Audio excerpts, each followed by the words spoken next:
बहुत समय पहले महाभारत के काल में हस्तिनापुर का सिंहासन एक ऐसी लड़ाई का कारण बना जिसे इतिहास आज भी सबसे महान और भीषण युद्ध कहता है, कुरुक्षेत्र का युद्ध। पांडव और कौरव दोनों एक ही वंश के थे, परंतु लालच, अहंकार और अन्याय ने उन्हें आमने सामने ला खड़ा किया। दुर्योधन और उनके भाई सत्ता के लोभ में डूबे हुए थे। उन्होंने पांडवों को छल से हराया, यहाँ तक कि द्रौपदी का अपमान तक करने से पीछे नहीं हटे। क्या कोई सोच सकता है कि एक राजसभा में किसी स्त्री का अपमान किया जाए और वहां बैठे योद्धा मौन रहें?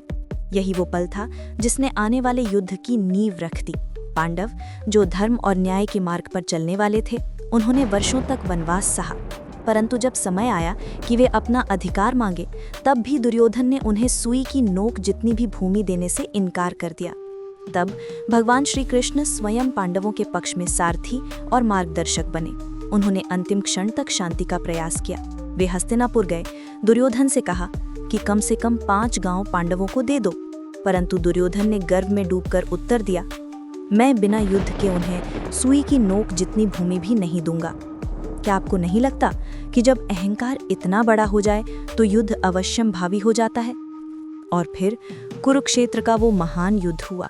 असंख्य योद्धा मारे गए। भीष्म पितामह बाणों की शैया पर लेटे रहे। द्रोणाचार्य, कर्ण और अंत में दुर्योधन तक युद्ध भूमि में गिरे। परंतु इस युद्ध का सबसे गहरा रहस्य था गीता का उपदेश। जब अर्जुन ने अपने ही संबंधियों को सामने खड़ा देखा तो उनका मन विचलित हो गया। वे युद्ध करने से पीछे हटने लगे। तब भगवान श्री कृष्ण ने उन्हें वो दिव्य उपदेश दिया जिसे आज हम श्रीमद् भगवद गीता कहते हैं।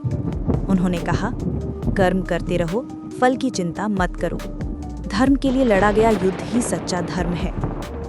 क्या आपने कभी सोचा है कि अगर उस समय भगवान श्री कृष्ण अर्जुन का मार्गदर्शन न करते तो क्या महाभारत का युद्ध वैसा ही होता जैसा हम जानते हैं? युद्ध के अंत में पांडवों ने विजय पाई, परंतु ये विजय बिना मूल्य के नहीं थी। उनके भी अपने मारे गए। कुरुक्षेत्र की भूमि रक्त से लाल हो गई।